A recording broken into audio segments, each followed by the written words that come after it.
কোয়েলের সঙ্গে দেখা করেই কোয়েলের সব চক্রান্ত ধরে ফেলল মিঠিল। হ্যাঁ বন্ধুরা, এমনটাই দেখা যাবে। তো এই সম্পূর্ণ জানতে ভিডিওটিতে লাইক দিয়ে চ্যানেলটি সাবস্ক্রাইব করে দেখতে থাকুন। গল্পের শুরুতেই দেখা যাবে বাবিলকে কমলিনী ডেকে আনে। তখন বাবিল বলে, কেন ডেকেছো মা? তখন কমলিনী বলে, তোমার সঙ্গে আমার কিছু কথা আছে। কি শুনলাম আমি? এসব কি শুনলাম? তখন বাবিল বলে, কি? তখন নতুন বলে, বাবিল, তুমি এমন একটা ভাব করছো যেন তুমি কিছুই জানো না। তুমি বুঝতে পারছো না কোন ব্যাপারটা নিয়ে আমরা কথা বলছি?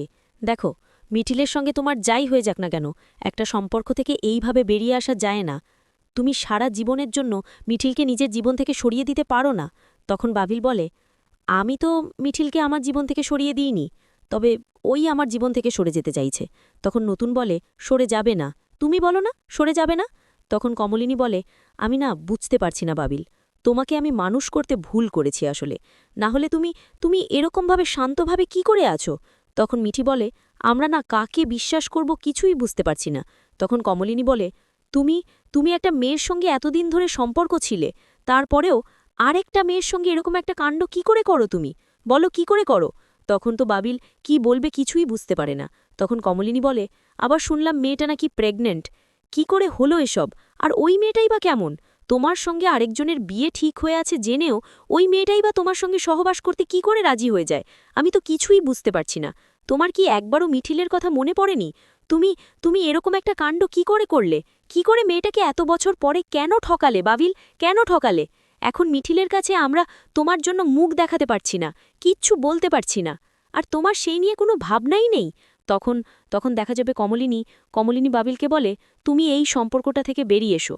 ওই মেয়েটার সঙ্গে আমি তোমার বিয়ে কিছুতে দেব না, কিছুতেই না।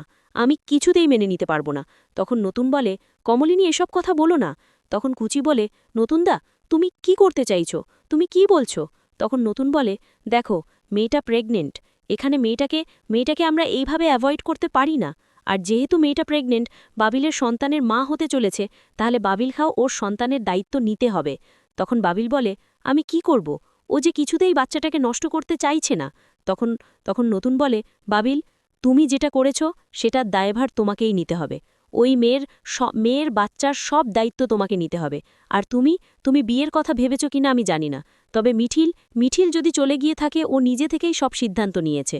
তখন বাবিল বলে, আমি কি করব বলো তো? মিঠিল আমার কোনো কথাই শুনতে চাইছে না। আর আমি একদিনের ভুলে আমার এই অবস্থা হয়েছে। তখন ঠাম্মি বলে, ভুলে আমার বাচ্চা হয় কি করে? তখন কুচি বলে, বাবিল, তোর কথা শুনে না আমি অবাক হয়ে যাচ্ছি।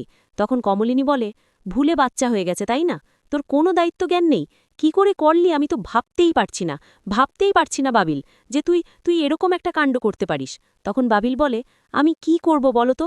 মিঠিল আমার কোনো কথাই মানছে না। ওইদিকে মিঠিল একটা রেস্টুরেন্টে যায় কোয়েলের সঙ্গে দেখা করতে। তখন কোয়েল মিঠিলের সঙ্গে দেখা করতে আসে। তখন কোয়েলকে মিঠিল বলে, সরি, তোমাকে কষ্ট করে এখানে আনালাম আমি। আসলে তোমার সঙ্গে আমার কথা বলার দরকার ছিল, তার জন্যই তোমাকে আমি এখানে আসতে বলেছি। তুমি কিছু মনে করো না। তখন কোয়েল বলে, না, কি মনে করব? তবে তুমি আবার সবার মতো আমাকে বলবে না তো যে বাচ্চাটাকে অ্যাবর্শন করে ফেলতে? তখন তখন মিঠিল বলে, না, আমি তোমাকে বলবো যে তুমি তুমি এই বাচ্চাটাকে কিচ্ছু করবে না। যে যত কিছুই বলুক না কেন, তুমি বাচ্চাটাকে রাখবে। আর তাছাড়া সবাই সবাই বলতে পারে, কিন্তু আমি বলবো যে তুমি তুমি আর বাবিল তাড়াতাড়ি বিয়েটা করে নাও। তখন তো কোয়েল এই কথা শুনে চমকে যায় আর বলে, দেখো, সত্যি তোমার কথা আমি ওরকমভাবে জানতাম না। বাবিল আমাকে বলেছিল, কিন্তু ওরকম ভালোভাবে বলেনি, তার জন্যই না এরকমটা হয়ে গেছে। তখন মিঠিল বলে, থাক না এসব কথা। তখন কোয়েল বলে, আসলে তোমার আর বাবিলের সম্পর্কে কোনো ফাঁক ছিল, যার জন্যে আমি ঢুকে যেতে পেরেছিলাম। আর তোমার সঙ্গে যেটা হয়নি, আমার সঙ্গে বাবিলের হয়েছে। তখন মিঠিল বলে, দেখো, বাবিলের সঙ্গে আমার বিয়ে ঠিক হয়ে আছে। ওই বাড়ির কেউ তোমাকে নাও মানতে পারে, কিন্তু কিন্তু তোমাকে তোমাকে সেই জায়গাটা করে নিতে হবে। তখন কোয়েল বলে, চিন্তা করো না, বাবিল বাবিল আর আমার সম্পর্ক, আর আমি না এই বাচ্চাটাকে রাখতে চাই, জানো তো। আমি যখন কনসিভ করি তখন তখন বাবিলকে বলেছি, কিন্তু বাবিল এখন একটু মানতে চাইছে না। কিন্তু আমি জানি পরে ঠিকও মেনে নেবে, কারণ বাবিল আর আমার ভালোবাসার জন্যেই তো আজকে আমি মা হতে পেরেছি। আর তোমার সঙ্গে সেটা তো আর ঘটেনি।